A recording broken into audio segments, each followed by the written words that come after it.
Pumpkin, it was cold last night. Looky here in our ice, or in our coffee cup that we were using as a water cup, there's ice in there.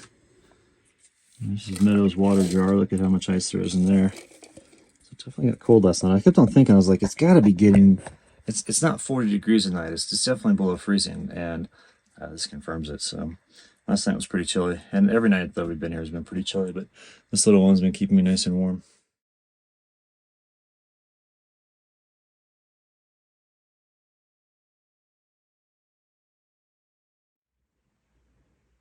Good morning, everybody. Another great day here on the creek. That's my buddy Brad over there. See his head popping up. He's got a really cool sun raider, which we'll check out here in a second. Let's get out and I'll show you. He's over here camping for a couple days with me, and then here's his rig right here. So it's a sun raider that he completely redid everything in it.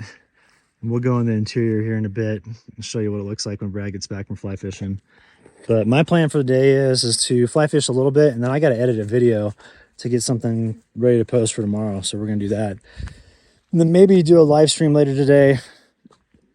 Do like a little fish fry or something like that. We'll kind of see how that works out. But plan is clean that up, then go fish, then go edit, and we'll figure out what to do for the rest of the day. I just landed this beauty right here in the area where we had to literally crawl on our bellies so they wouldn't see us. And first cast, and bang, he just hit it right away.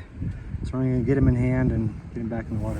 Now this one's pretty decent size. We got him in this hole where that monster lives. Uh-oh, Meadow.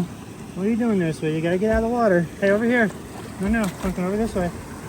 Meadow, over here. Uh-oh, hang on, you're gonna get tangled up with the fish. There he goes, over there. There you go, Pumpkin.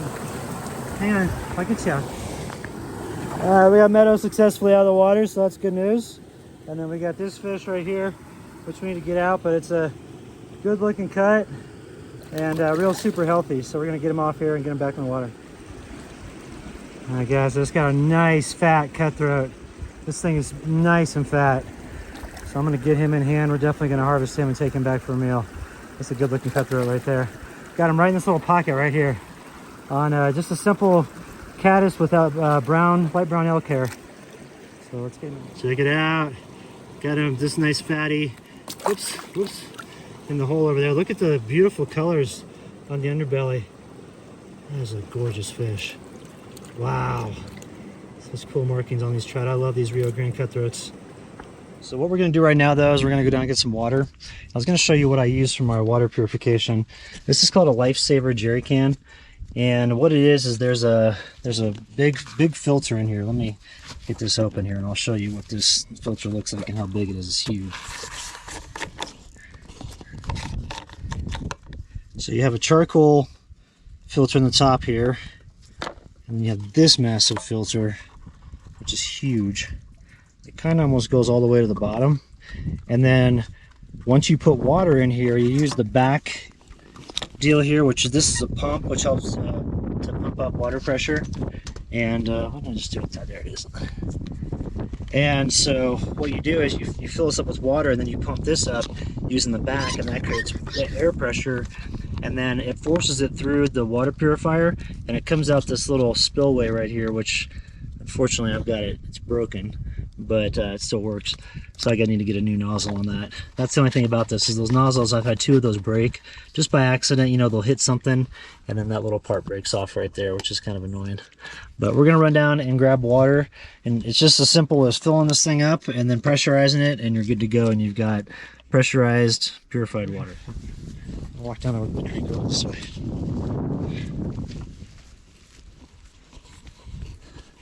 So Brad just got back from fishing. He said it was 0 activity.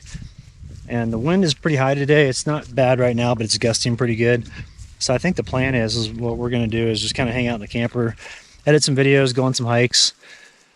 And then we're doing a live stream tonight at 6 p.m. So maybe after that, if the conditions look pretty good, right before sundown, we'll go out and fish. But it might be a no fishing day. We might just do stuff around camp. And I do have some laundry I need to do as well. And since we're next to this really nice clean water source, it'd be nice to get that knocked out.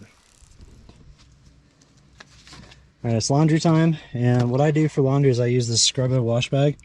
And you can see here the water levels that you can use for suggested garment size or load size. And it's pretty simple. It's got the instructions right here. You just fill it up, roll this up and clip it so that it's got a watertight seal. Deflate the rest of the air out of here because you can see there's a little air right on this top section here. And then you just basically put it on a table like this, rub it like crazy because you've got a flexible washboard right here. And then you rinse it and hang it up to dry and you're good to go. And it's surprising how well it cleans your clothes. I've always been shocked at the amount of stains this thing gets out. So we've got some undergarments we're going to do, as well as a kind of like a sweatshirt and then a few t-shirts. So we've got a bit of laundry to do. So we're making a bunch of trips to the river and back. And remember, when you do this, when you have your gray water, to always take it 75 human paces away from, or adult paces away from a water source. So you don't want to do it in the creek or near the creek. You want to kind of do it over away, ways away from it. So just heads up. But real simple to use this thing. I love it, and it works great. Wash this for sure. Some socks going. Wash those as well. Definitely wash our hat. Definitely gotta wash up some underwear. Yep, that could use a wash. These as well. Let's see, is there anything else back in here? There's those socks. We'll save those for later. We'll do those socks. Yeah, we'll just do all this stuff. We'll get it all knocked out today. And we're gonna start with the undergarments first. Now we'll start with a couple t-shirts first. These two. Yeah, they definitely smell.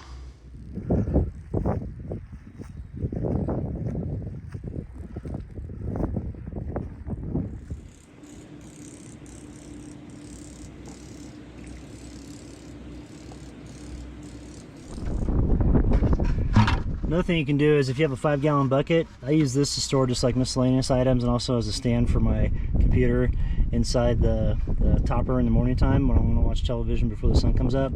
But you can also use this to wash all your clothes. So you can fill this whole thing up, and then you can use like an oar or a stick or a hiking pole or something like that to like agitate, the clothes and get them all clean. You obviously want to wash this out, get all the dirt out of it and all that stuff. But that's another way you can do laundry if you don't have a wash bag like I have.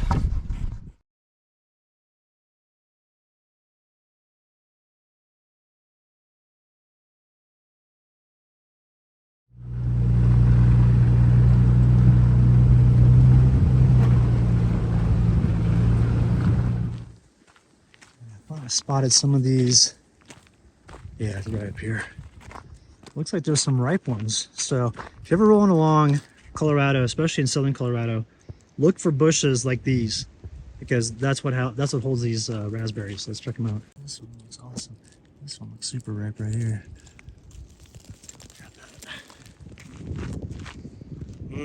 Those are awesome. All right, this is the branch. This is the bush I was looking at right here.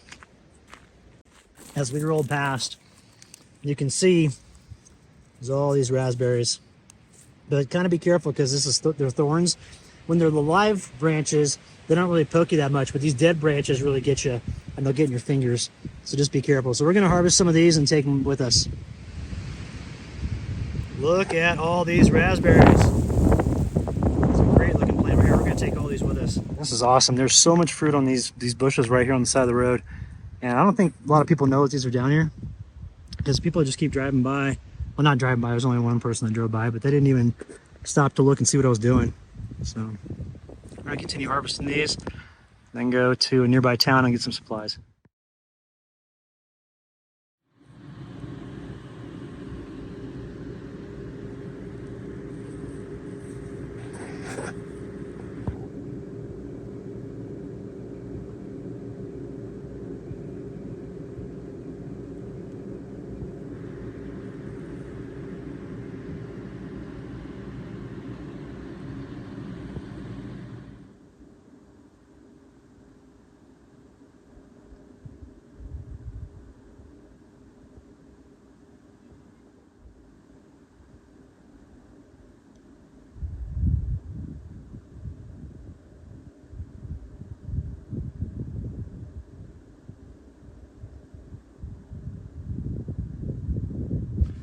Hey, good morning everybody. Here it is Thursday morning. We're here at this awesome lake and gonna go fly fishing here shortly. I've been seeing a bunch of rises this morning and got meadow fed, cooked up my breakfast, and we're all set. And I'm hoping that we can get into some big trout. Yesterday I did unfortunately break my Meadow on the end of it. I had a really big fish that was on the line. It was probably the biggest one I think I've ever had on the line. I saw it come up and it was just enormous. It was huge. I know, Pumpkin. It was probably a good 50% larger than the one that I caught earlier in the day. But my rod just kept going down and down and down. All of a sudden, boom, it snapped. And so I'm like, dang. So that was a big one. But I think what that tells me is I need to get a legit, like, traditional fly fishing rod for the bigger fish and for the bigger lakes, and then use the Tenkara when I'm on smaller streams and stuff like that. So maybe get like a 4-weight or a 5-weight or something like that. All right, hey, what's up, everybody? It is about 8 o'clock in the morning here. We are at a really good lake that has a good amount of cutthroat trout.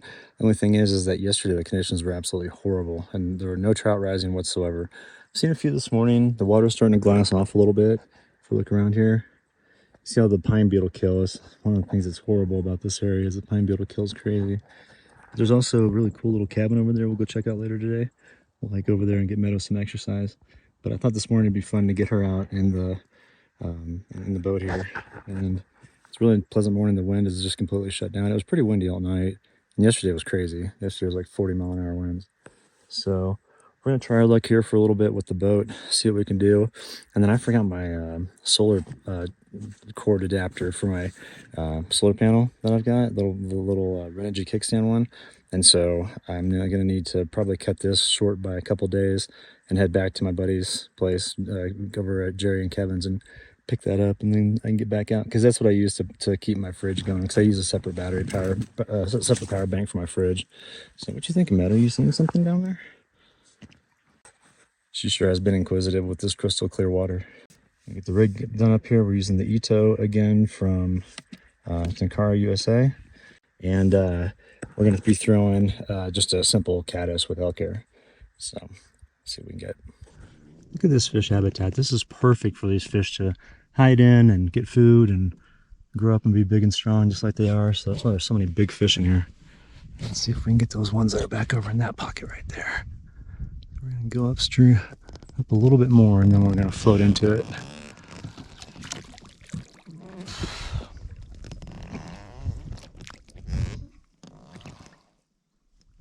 Now I'm getting in position. They're not rising. I don't know where they're at. What I want to try to do is try to sight cast with these. Seems like that's the best way to catch these fish. You kind of see where they're rising at, and then you go over to that area of the lake where they're at and just kind of park it, and then hopefully you can see one of them rising and hit it at the same time when they're going for something else, and nail it. What you got there, Bunky? You eat some grass? Eat some grass, you little stinkers. Alright. Alright, buddy, there's some fish over there. You can kind of see them rising, see them going along the water. Fins sticking out right there. It's a big fish. And so we are getting ourselves in position here real slowly, just trying not to disturb the water too much. I want to park over there and cast down that way, because there's two of them in there.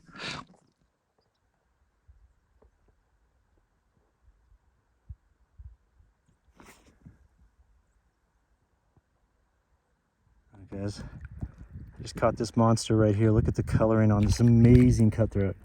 I mean, look at that. That's unreal. And that boy's big, so we're going to get him in hand, measure him on the side of the boat here, and then let him go. What an amazing looking fish. A little bit of slime, parasite on the fin right back here. You see the back fin, but not too bad. And then this fish is, no, it's a 16 and a half. So 16 and a half for this beautiful, insanely beautiful cutthroat. Look at this thing. Gosh, the colors are just amazing on this thing. Absolutely just huge. What a lunker right there. Look at that little hog. All right, let's get him back in the water.